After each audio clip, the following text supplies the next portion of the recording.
안녕하세요. 주토피아 채널의 제이입니다. 오늘은 11월 FOMC 리뷰 요약과 정리에 대해서 알아보겠습니다. FOMC란 미국 중앙은행인 미 연방준비이사의 페드 산하에서 공개시장 조작, 주로 기준금리를 결정하는 위원회를 말하고요. 연방공개시장위원회라고 부르고 영어로 FOMC라고 합니다. 미국 기준금리를 투표하고 의장이 성명서의 형태로 회의를 요약 발표하고요. 기준금리를 필두로 미국의 금융정책을 알 수 있는 풍향계 역할을 해요. FOMC 소식을 왜 알아야 되냐면 미국의 기준금리 동향을 체크할 수 있고 패시브한 포트폴리오 구성에서 가장 중요한 것은 미국의 기준금리의 위치와 방향인데요. 위험자산과 안전자산의 비중을 정할 때 미국의 기준금리의 위치와 방향을 참고해서 동적 자산 배분으로 투자를 하고 있습니다. 11월 FOMC 성명서 전문을 요약해보면 성명서 전문에서 진한색으로 표시한 부분은 성명서에서 전달과 달라진 부분이고요. 이번 11월 FOMC 성명서는 9월 FOMC 성명서랑 거의 달라진 게 없어요. 이번에는 11월 3일에 미국 대선도 있었고 역사적으로 FOMC가 미국 대선과 겹칠 때는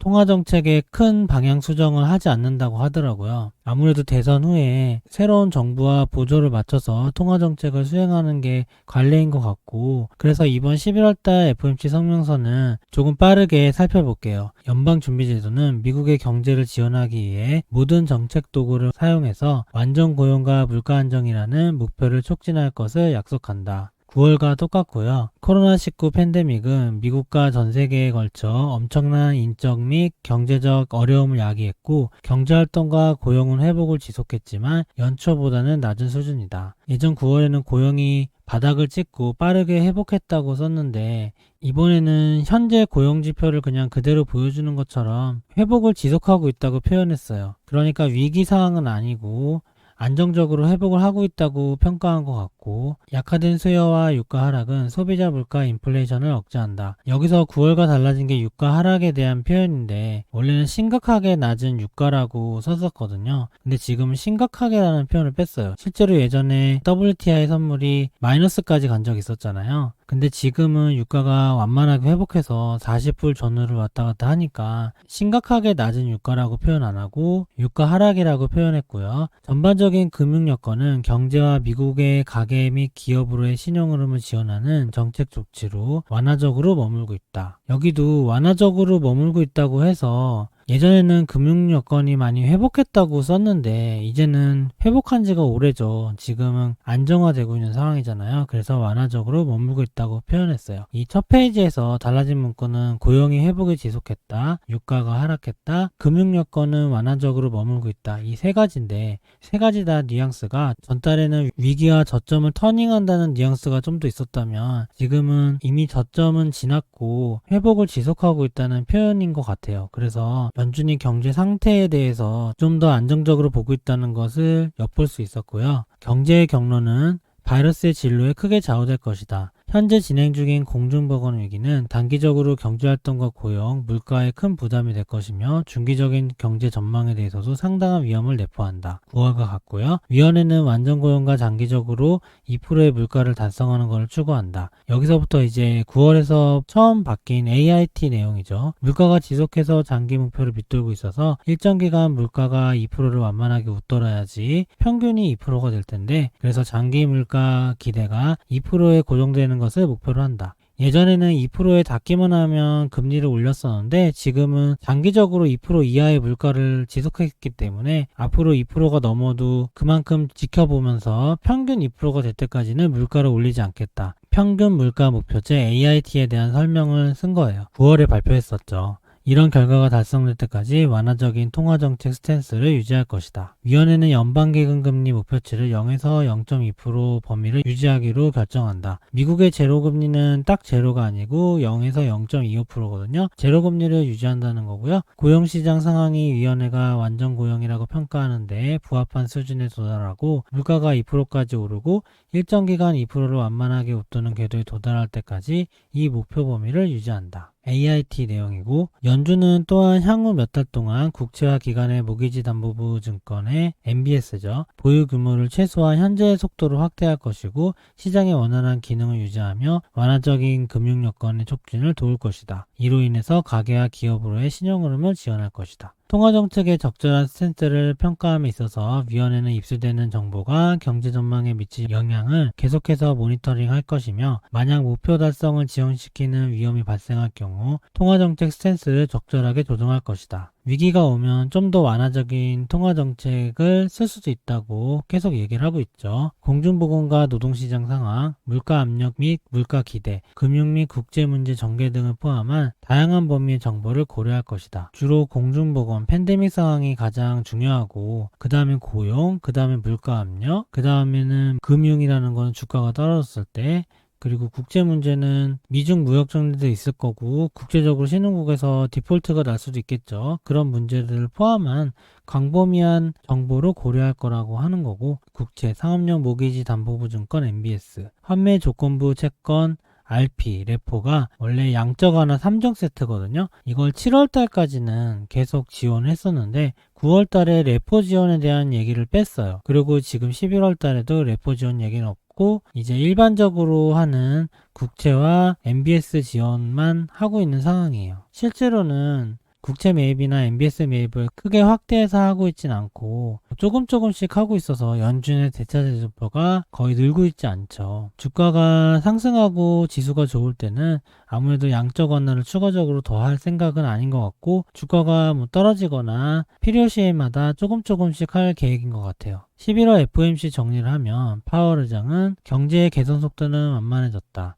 경제 악기는 매우 불확실하다라고 평가했고요. 기준금리 제로금리로 동결, 연준은 AIT 도입으로 장기평균 2% 물가가 달성될 때까지 제로금리와 양적 완화 유지한다 했고, 현 수준 유지한다 했는데 9월달부터는 레포 언급은 아예 빼버렸고, 그러니까 7월보다는 실질적으로는 양적 완화 수준이 훨씬 적은 거죠. 예상보다 빠르게 실물 경기가 회복한다고 표현했는데 가계의 내구재 지출은 증가하고 서비스 지출은 감소했대요. 기업에서 사는 내구재, 자동차나 아이폰 같은 거 있겠죠. 그런 거에 대한 지출은 증가했는데 서비스, 그러니까 외식하는 거, 여행하는 거 이런 거겠죠. 서비스에 관련된 지출은 줄어들어서 보통은 가계의 내구재 지출은 기업과 관련된 거고 서비스 지출은 고용과 관련된 걸 거 아니에요. 기업의 실적은 지금 좋아서 주가도 좋죠. 근데 고용은 팬데믹 이전으로 회복되기가 요원한데 이런 게 여기서도 보이고 있어요. 서비스 지출은 아직까지 감소되고 있고, 지금 미국 대선 이후에 1일 확진자 수가 2배로 늘었거든요. 질병이 확산되고 있죠.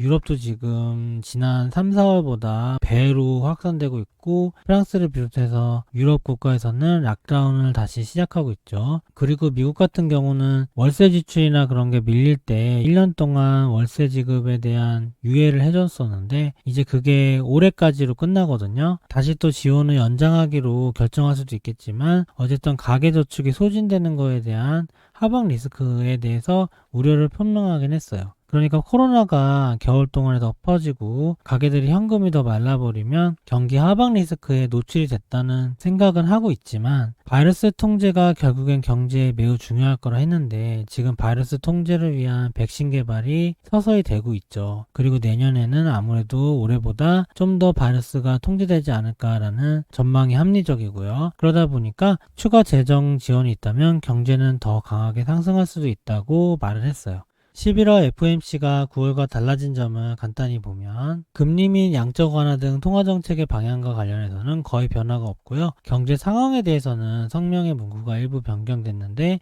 회복을 지속하고 있다고 했고, 완화적인 금융 여건이라고 평가했고, 예전보다는 위기를 지나 회복 국면이라고 조금 더 개선됐다고 평가를 한 것 같아요. 11월 FOMC 소감을 알아보면 고용과 물가가 목표에 달할 때까지는 현 수준의 정책을 수행한다고 확인을 해줬죠. 그리고 원래 9월 달에는 금리 인상 시기가 2022년보다도 늦어져서 2023년까지 될 수 있다. AIT를 하기 때문에 수년간 제로금리를 유지할 거라고 강조해서 성명서를 발표했었는데, 이번에는 바이러스가 통제되는 과정에 따라서 잘 통제가 된다면 경기가 회복할 수도 있다고 말을 했기 때문에 점도표에서 말한 2022년까지 제로금리라는 것보다 조금 더 빨라지는 거 아닌가, 이런 생각도 할 수 있는 뉘앙스가 좀 있었어요. 미국 대선 전후라 전반적으로 말을 아낀 FOMC였던 것 같고, 코로나 회복 전까지는 단기적으로 경기 후퇴가 우려되지만 이제 시장에서 보는 뷰는 대통령이 바이든이 되면 좀 더 완화적인 통화 정책과 좀 더 적극적인 재정 정책을 하겠죠. 하원은 민주당이 이겼지만 상원은 아직까지 결말이 나지 않았는데 상원도 민주당의 의석수가 좀 더 늘어나면